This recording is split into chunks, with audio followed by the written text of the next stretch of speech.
ഇംഗ്ലണ്ടിനെതിരായ 4ാം ടി20യിലെ 9 വിക്കറ്റിന്റെ ദയനീയ പരാജയത്തോടെ ഇന്ത്യ 5 മത്സരങ്ങളുടെ പരമ്പര 3-0 കൈവിട്ട് കഴിഞ്ഞു.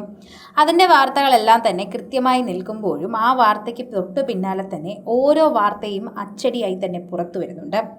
പരമ്പര നഷ്ടമായ സാഹചര്യത്തിൽ ജൂലൈ 11-ന് സതാംപ്ടണിൽ നടക്കുന്ന അവസാന മത്സരത്തിൽ ഇന്ത്യൻ ടീം പരീക്ഷണങ്ങൾക്ക് മുതിരണമെന്ന ആവശ്യവുമായി പലരും രംഗത്തെത്തിയിട്ടുണ്ടായിരുന്നു.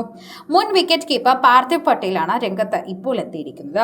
കഴിഞ്ഞ മത്സരങ്ങളിലെ നാണംകെട്ട പ്രകടനങ്ങൾക്ക് ശേഷം അതേ ടീം കോമ്പിനേഷനുമായി ഇന്ത്യ മുന്നോട്ട് പോകരുതെന്നും വൈസ് ക്യാപ്റ്റൻ തിലക് വർമ്മയെ പുറത്തിരുത്തി സഞ്ജു സാംസനെ തിരികെ കൊണ്ടുവരണമെന്നും പാർത്ഥിവ് ജിയോ ഹോട്ട്സ്റ്റാറിൽ പറയുകയും ചെയ്തു. ഇത്തരത്തിൽ ഓരോരുത്തരും അവരുടെ അഭിപ്രായങ്ങളെക്കുറിച്ച് പറയുകയും ചെയ്യുന്നുണ്ട്.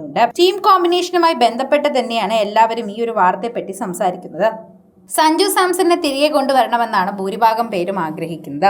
അയർലൻഡ് പരമ്പരയിൽ ഇംഗ്ലണ്ടിനെതിരായ ആദ്യ ടി20യിലും പരാജയപ്പെട്ടതിനെ തുടർന്നാണ് സഞ്ജുവിനെ പ്ലേയിങ് 11-ൽ തന്നെ നിന്നു മാറ്റിയത്. എന്നാൽ സിംബാബ്വെ പരമ്പരയ്ക്ക് മുൻപ് ഇന്ത്യ വ്യത്യസ്ത കോമ്പിനേഷനുകൾ പരീക്ഷിക്കേണ്ടതെന്നും അതിനായി സഞ്ജുവിന് മറ്റൊരു അവസരം കൂടി നൽകണമെന്നും പാർത്ഥിവ് ആവശ്യപ്പെട്ടു.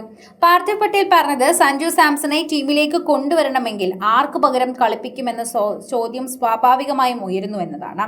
ഈ സാഹചര്യത്തിൽ നിർഭാഗ്യവശാൽ ടീമിന്റെ വൈസ് ക്യാപ്റ്റനെ തന്നെ പുറത്തിരുത്തേണ്ടി വരും. ഇന്ത്യക്ക് ശരിയായ കോമ്പിനേഷൻ കണ്ടെത്തണമെങ്കിൽ തിലക് വർമ്മയ്ക്ക് പകരം സഞ്ജു സാംസൺ പ്ലേയിങ് 11-ലേക്ക് വരണം. തിലക് ഈ പരമ്പരയിലുടനീളം ഫോം കണ്ടെത്താൻ ബുദ്ധിമുട്ടുകയാണ്. ടീമിൽ വരുത്തേണ്ട രണ്ടാമത്തെ മാറ്റമായി പറയുന്നത് പാർത്ഥിവ് നിർദ്ദേശിക്കുന്ന യുവ ഓൾറൗണ്ടർ സൂര്യൻ ഷെഡ്ഗയെ ഉൾപ്പെടുത്തുക എന്നതാണ്. വാഷിംഗ്ടൺ സുന്ദറിന് പകരം ഷെഡ്ഗയെ കളിപ്പിക്കുന്നത് ടീമിന്റെ ബോളിംഗ് ബാലൻസ് മെച്ചപ്പെടുത്താൻ സഹായിക്കുമെന്ന് അദ്ദേഹം വിലയിരുത്തി. ഞാൻ ടീമിന്റെ 2 മാറ്റങ്ങൾ വരുത്തും. രണ്ടാമത്തെ വാഷിംഗ്ടൺ സുന്ദറിന് പകരം സൂര്യൻ ഷെഡ്ഗയ്ക്ക് അവസരം നൽകുക എന്നതാണ്. ടീമിനെ 4 സ്പെഷ്യലിസ്റ്റ് ബൗളർമാരെ നിലനിർത്താൻ സഹായിക്കും. ഒപ്പം ശിവം ദുബെയ്ക്കും ഷെഡ്ഗയ്ക്കും 2 ഓവർ വീതം പങ്കെറിയാനും സാധിക്കും. തിലക് വർമ്മയെ ഒരു മത്സരത്തിൽ നിന്ന് മാറ്റുന്നതിൽ അദ്ദേഹം പദ്ധതികളിൽ നിന്ന് പൂർണ്ണമായി ഒഴിവാക്കുന്നതും കാണരുതെന്നും പാർത്ഥിവ് വ്യക്തമാക്കി. തിലക് ഇന്ത്യയുടെ ഭാവി വാഗ്ദാനമാണെന്നും ഇന്ത്യയുമായി തിരിച്ചു വരാൻ താരത്തിന് കഴിയുമെന്നും അദ്ദേഹം കൂട്ടിച്ചേർത്തു.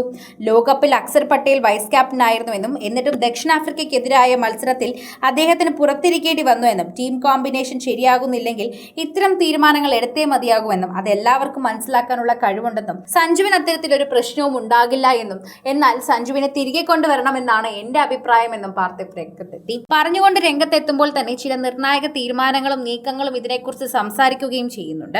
വളരെ കൃത്യമായുള്ള വിലയിരുത്തൽ തന്നെയാണ് മനസ്സിലാക്കി തരുന്നതും. പ്രേക്ഷകർ വളരെയധികം തന്നെ നന്നായി സംസാരിക്കുകയും ചെയ്യുന്നുണ്ട്. ഓരോ തവണയും ഇപ്പോൾ സഞ്ജുവിനെ കുറിച്ച് സംസാരിക്കുന്നവരാണ് കൂടുതലും ഉള്ളത്. ഏറ്റവും കൂടുതൽ ആളുകൾ വളരെയധികം കൃത്യമായി തന്നെ സംസാരിക്കുന്നുണ്ട് എന്ന് തന്നെയാണ് പ്രേക്ഷകർ ഏറ്റെടുക്കുന്ന ഏറ്റവും വലിയ കാര്യം.